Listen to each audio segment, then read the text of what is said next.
Hello, YouTube and Twitch chat. Another deck profile of BT10, something that's been doing incredibly well in testing against many of the anticipated Tier 1 decks of the format. Yellow Hybrid. It's still really good, thanks to an inclusion from BT10 in this deck. It does really help make it so that you just cannot lose the game. And sometimes it's better to not lose, because then you win, and who doesn't like winning? So we'll go over the cards that I'm currently playing in Yellow Hybrid. It is ongoing, it is changing. We're trying different things by the week, so it is adjustable, and my build is not the only build, but that being said, take what you will from this deck profile, copy it, paste it, like some other people do, and just do it up. And with that, don't forget to like, comment, subscribe, turn notification about the Smash Potatoes. That way you know when all these demo videos go live. The eggs. To start with the eggs here, 4 Upa and a Cupie. It's fine. There are other eggs you can try. There's this egg down here. Like this, we've been trying Viximon too. Once per turn, if you use an option card with a cost of 2 or more, draw a card. We do play some options in this. That's obviously combos well with another BT10 card in this deck. Oh. But yeah, Upamon for the draw when you're attacking is kind of okay. That way lets you be aggressive, which is important. And the Cupimon, if you have 5 more security draw when attacking. That's it. You can do whatever you want with the eggs. Like, really, this is the lineup I'm liking right now, but like you can try Viximons as well, and I think you'd be fine with it. I'm not really sold one way or the other yet. This is a good starting point, though. So yeah, that's it for the eggs. For rookies, we're playing 6 rookies in the deck. We are playing 4 copies of Patamon. Once per turn, when you delete something from my DP, gain a memory, it will come up in this version of Yellow Hybrid. We are not doing the red egg version this time. And then we're also playing 2 copies of a BT9 card known as Pillowmon. All turns, players can't play Digimon by effects. So there are some cards and some decks in BT10 that are good, that like playing cards by effects. And Pillowmon just says, nope. And that's okay. It's good to just say nope sometimes. It's obviously not as good as Patamon, but it does help against certain things. And it has weaknesses against certain things, like Death X1. So you gotta be careful. We do only play 2. And yeah, 6 rookies, that's it. We're not playing Bokomon. I cut Bokomon because it was actually whiffing too much.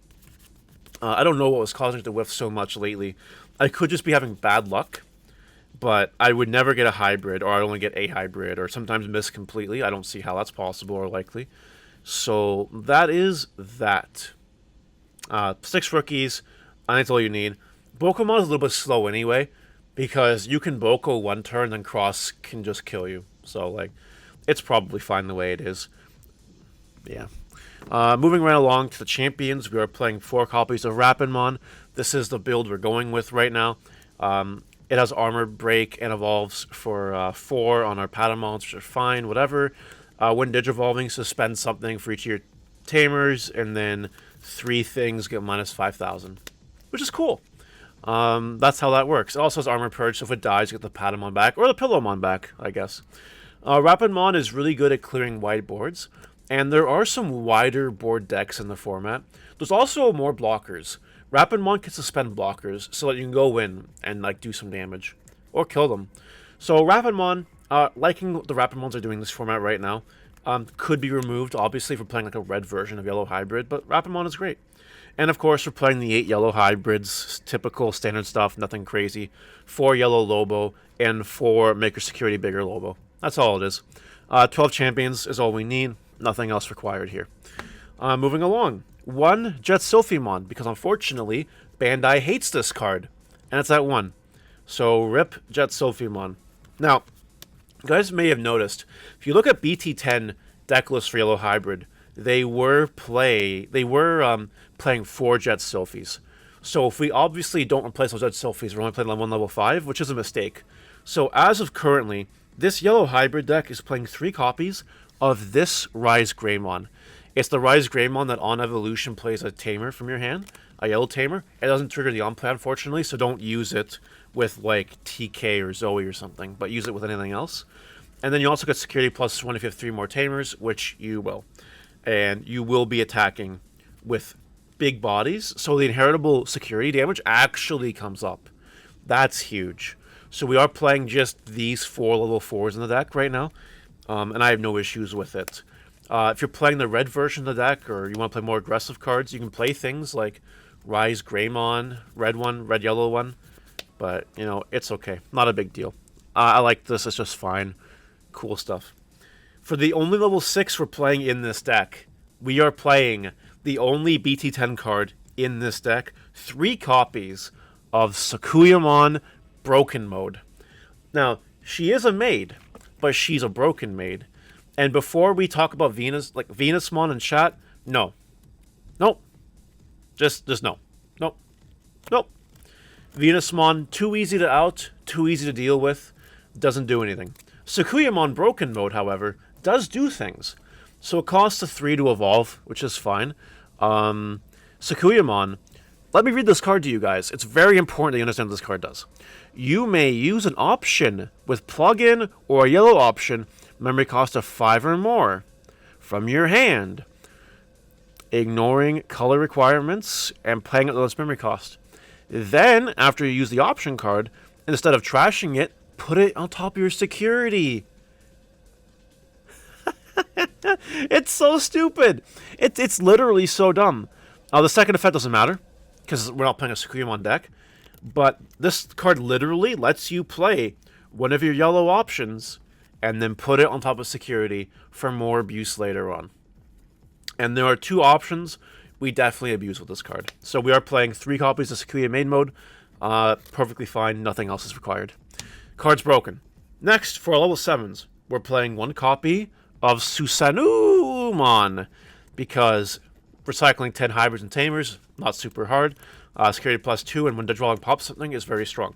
We're playing 1 copy of Death-Exmon. Death-Exmon, we all know what this card does by now. It's cheap to play in this format. Pops things, kills things, end of turn pops more things. Card's stupid. And we are playing 1 copy of Omnimon Merciful Mode. Now, this is the first deck profile that I've been playing this card. So I'm going to read to you what this card does and why I want to play it. So this card evolves for 6 on your Sakuya main mode. For Digivolving, for each card with Mega in their traits in this Digimon Digivolution cards, which will be 1, delete one of your opponent's Digimon. Then place 10 cards from your opponent's trash at the bottom of their deck in any order.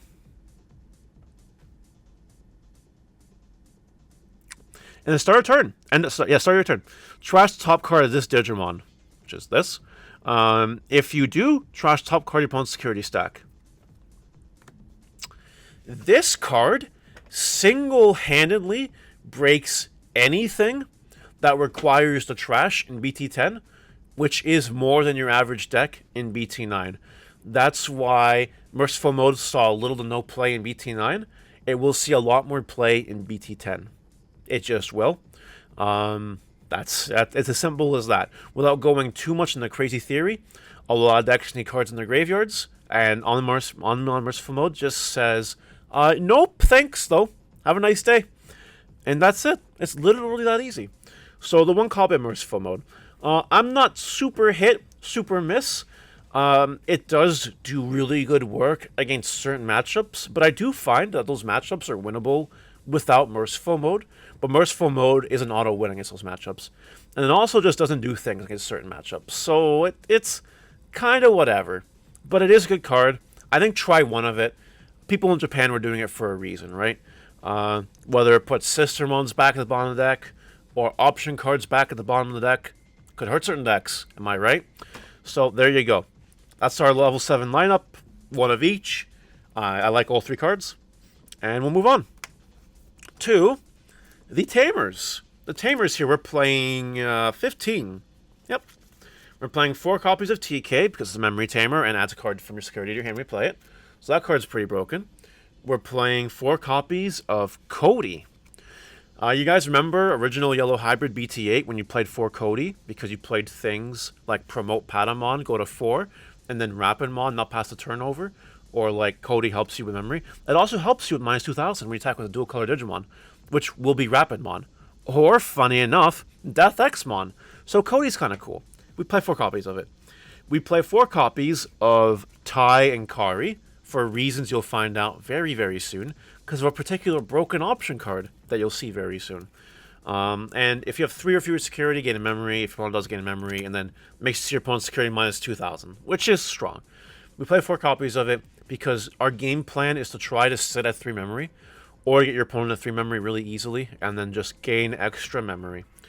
Next, we're playing 2 copies of Zoe, add a hybrid, recover 1. I was playing 3, but as a last minute thing, I've been testing out, instead of 3 Zoe, 2 Zoe in 1 TK and Izzy. This card is really interesting. So at the start of your turn, if you control over 5 or higher Digimon, you gain memory, and if they do, you gain memory. That's really cool and all, but it's the additional effect that's even better than that. So during your turn, when your Digimon digivolves into a yellow or green Digimon, you may suspend this Tamer to have one of your opponent's Digimon get minus 1,000 DP. It hits for magic numbers with Rapidmon that you already might not be hitting. That plus Cody's and other things can even just kill things and stuff. Stuff and things. So we do play the 1 copy. It's working so far. And I'm not missing the 3rd Zoe, so I'm probably going to stick around for a bit in this variant of the deck. But yeah, that's it for Tamers. That's it. Moving along to the options. Only 7 cards left in the deck.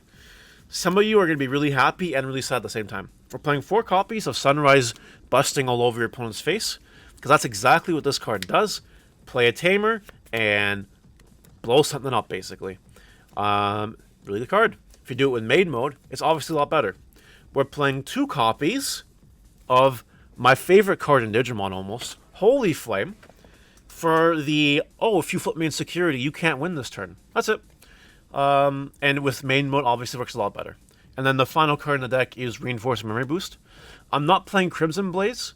It was bricking, because if I'm not playing the red version, you have to rely on Tai and Kari. And Sunrise Buster, in my opinion, is a better card, because it gets you ahead. You don't really care if your opponent's playing cards or not for Crimson Blaze. You also have Pillowmon to help. Pillowmon does what Crimson Blaze does, kind of.